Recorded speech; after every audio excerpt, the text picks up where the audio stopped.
Saudara-saudari terkasih dalam Kristus, hari ini Rabu 19 November 2025, Pekan Biasa ke-33 tahun C. Bacaan dibawakan oleh Serafina Pranadi, Mazmur dilantunkan oleh Nikolaus Cipto, dan renungan ditulis oleh Petrus Canisius Margo. Selamat menekuni Sabda Allah. Mari berziarah dalam pengharapan untuk dunia yang lebih baik.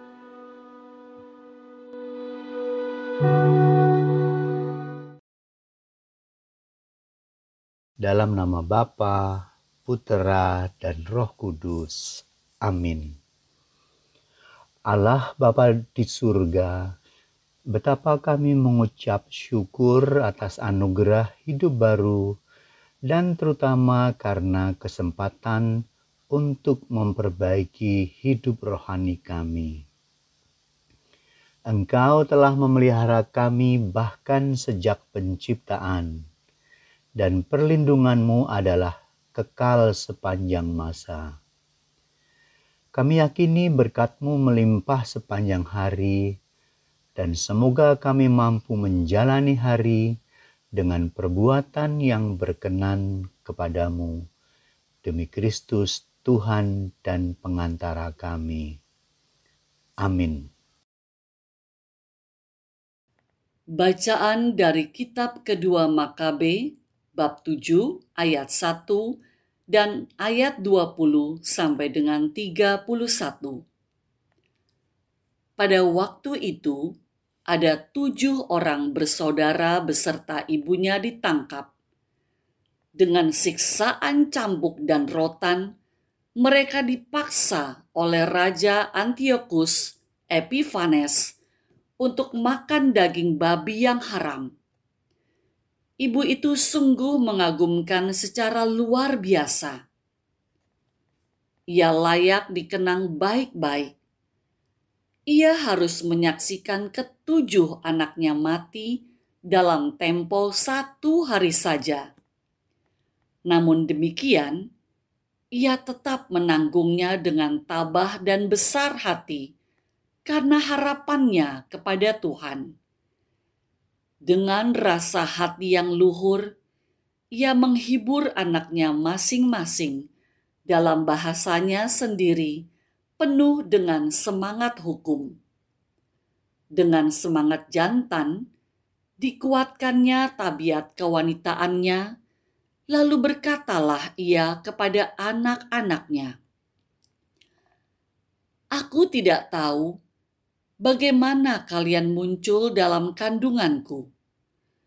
Bukan akulah yang memberi kalian nafas dan hidup, atau menyusun anggota-anggota badanmu satu persatu, melainkan Pencipta alam semestalah yang membentuk kelahiran manusia dan merencanakan kejadian segala sesuatunya. Dengan belas kasihan Tuhan akan memberi roh dan hidup kepadamu. Juga karena kini kalian memandang dirimu bukan apa-apa demi hukum-hukumnya. Adapun Raja Antiochus mengira bahwa ibu itu menghina dirinya, dan ia menganggap bicaranya suatu penistaan.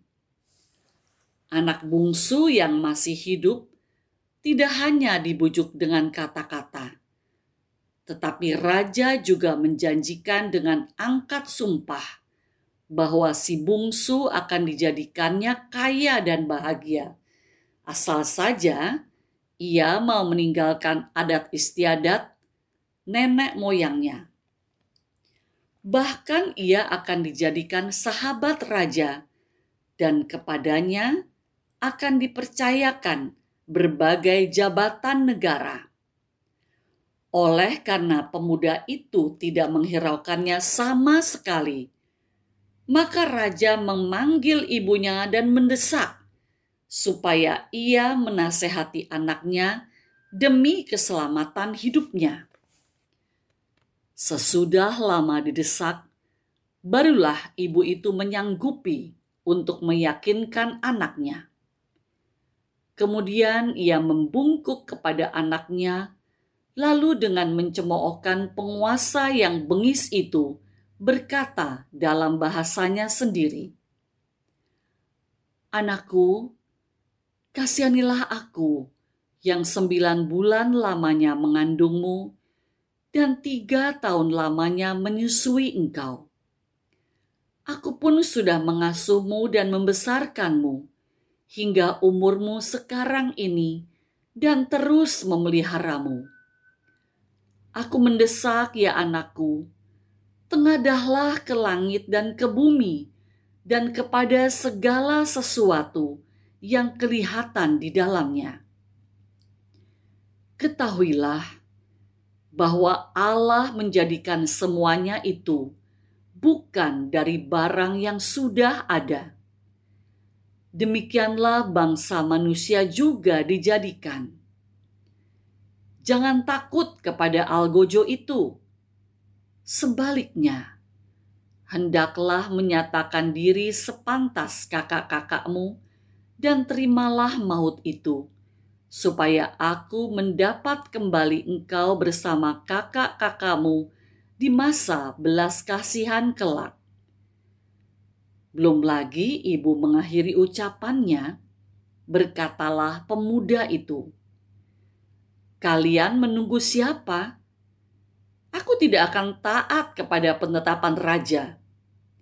Sebaliknya, aku taat kepada segala ketetapan Taurat yang sudah diberikan oleh Musa kepada nenek moyang kami. Tetapi baginda yang menjadi asal-usul segala malapetaka yang menimpa orang-orang Ibrani pasti tidak akan luput dari tangan Allah." Demikianlah sabda Tuhan.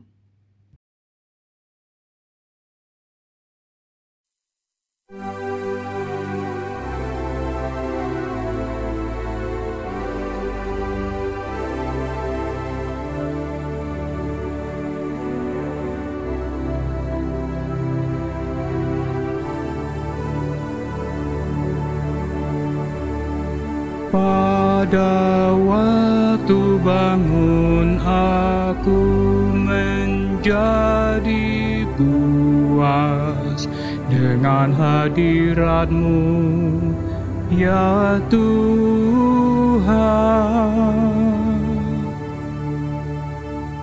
Dengarkanlah Tuhan pengaduan yang jujur.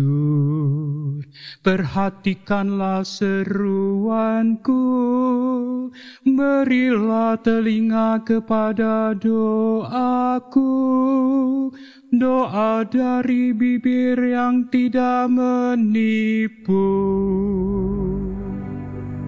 Pada waktu bangun aku menjadi puas dengan hadirat-Mu, ya Tuhan. Langkahku tetap mengikuti jejak-Mu, kakiku tidaklah goyah. Aku berseru kepadamu, karena Engkau menjawab aku, ya Allah. Sendengkanlah telinga-Mu kepadaku, dengarkanlah perkataanku. Pada waktu bangun aku menjadi puas dengan hadirat-Mu, ya Tuhan.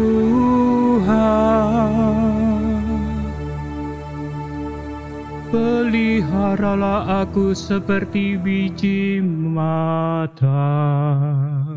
Sembunyikanlah aku dalam naungan sayap-Mu, tetapi aku dalam kebenaran akan kupandang wajah-Mu, dan pada waktu bangun aku akan menjadi puas dengan rupa-Mu. Pada waktu bangun aku menjadi puas dengan hadirat-Mu, ya Tuhan.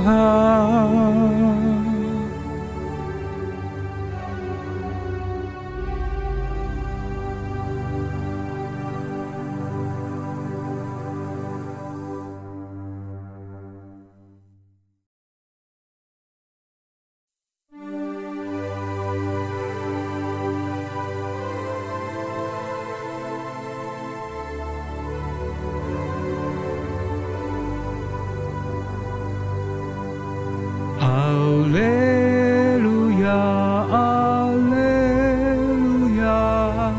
alleluia.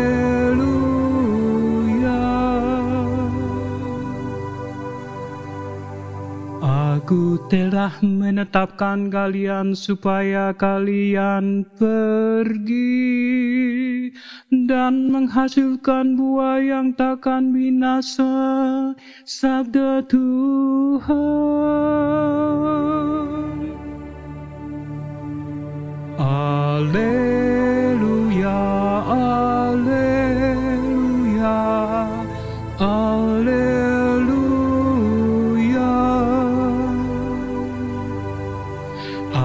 Alleluia, alleluia, alleluia.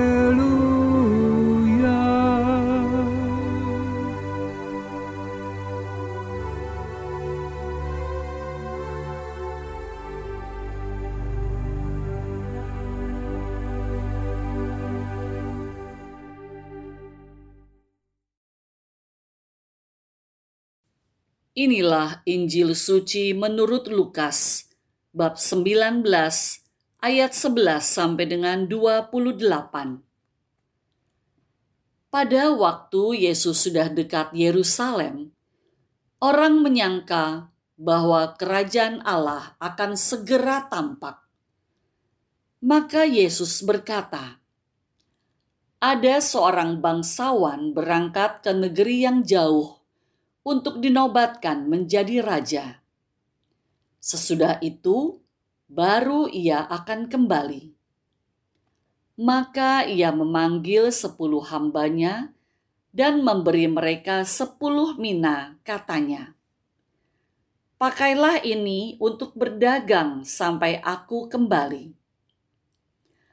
Akan tetapi, orang-orang sebangsanya membenci dia, lalu mengirimkan utusan menyusul dia untuk mengatakan, 'Kami tidak mau orang ini menjadi raja atas kami.'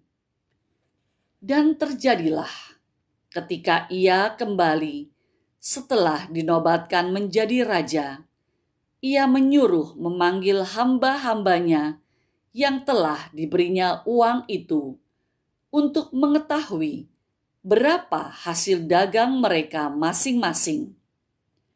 Yang pertama datang dan berkata, 'Tuan, mina tuan yang satu itu telah menghasilkan 10 mina.' Katanya kepada hamba itu, 'Baik sekali perbuatanmu itu, hai hamba yang baik. Engkau telah setia dalam perkara kecil.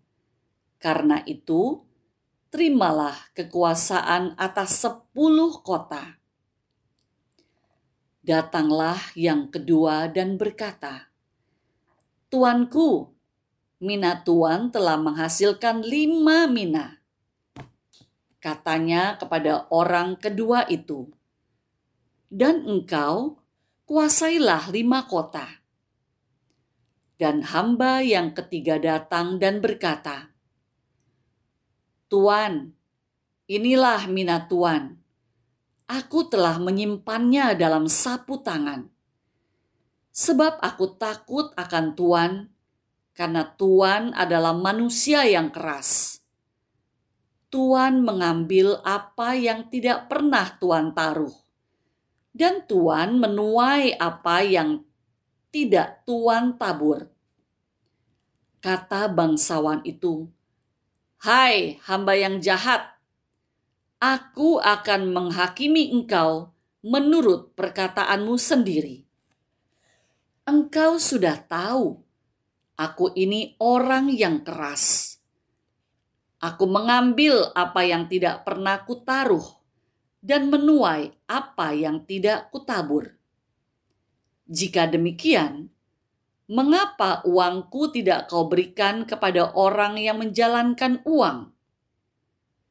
Maka sekembaliku, aku dapat mengambilnya serta dengan bunganya." Lalu katanya kepada orang-orang yang berdiri di situ, "Ambillah mina yang satu itu, dan berikanlah kepada orang yang mempunyai 10 mina itu." Kata mereka kepadanya, "Tuan, ia sudah mempunyai 10 mina." Ia menjawab, "Aku berkata kepadamu, setiap orang yang mempunyai, ia akan diberi. Tetapi siapa yang tidak mempunyai, daripadanya akan diambil juga apa yang ada padanya. Akan tetapi, semua seteruku ini yang tidak suka aku menjadi rajanya, bawalah mereka kemari dan bunuhlah mereka di depan mataku." Setelah mengatakan semuanya itu, Yesus mendahului mereka meneruskan perjalanannya ke Yerusalem. Demikianlah sabda Tuhan.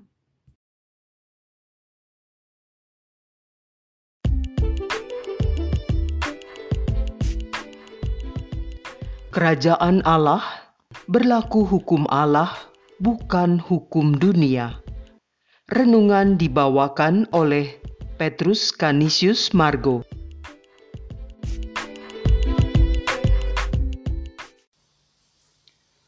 Saudara-saudari yang terkasih dalam Kristus, bacaan satu hari ini memberi contoh kedalaman hati seorang ibu yang menyaksikan anak-anaknya menghadapi hukuman mati dari raja karena paksaan untuk melawan hukum Taurat. Hati tegar level manakah ini, manakala dari mulutnya keluar pengharapan yang amat kuat untuk tetap taat pada Allah dan bukan pada raja sekalipun. Mari menyimak ulang ayat 29b kitab 2 Makabe itu. "Tunjukkanlah dirimu layak seperti saudara-saudaramu dan terimalah kematian, supaya dalam belas kasih Allah aku memperolehmu kembali bersama saudara-saudaramu kelak." Lihat bagaimana perempuan ini sudah mempunyai pandangan jauh tentang keselamatan di kelak hari. Harapan dan iman untuk hidup abadi bersama dengan ketujuh anaknya sangat dipegangnya dengan teguh. Anda yang gemar bermazmur, mazmurkanlah ayat ini seperti dalam puji syukur 801. "Aku percaya kepadamu, Tuhanlah pengharapanku." Pertanyaan selanjutnya adalah, kerajaan Allah, kerajaan abadi seperti apakah yang digambarkan perempuan itu? Saudara dan saya tidaklah perlu mengangkat unsur kekejaman seperti seorang yang diberi 1 talenta dan tidak mengembangkannya. Harus dipahami secara tegas bahwa hidup manusia harus berbuah dan dipertanggungjawabkan. Saya jadi teringat ungkapan hati Fanny Crosby yang buta sejak berusia 6 minggu. Demikian katanya, "Oh, betapa bahagianya jiwaku walau tak dapat ku melihat. Kutetapkan hati bahwa di dunia ini akan dipuaskanlah aku. Betapa banyak rahmat yang telah kunikmati yang tak dapat dinikmati orang lain. Meratap dan berkeluh kesah karena kebutaanku, sungguh ku tak dapat dan tak akan kulakukan."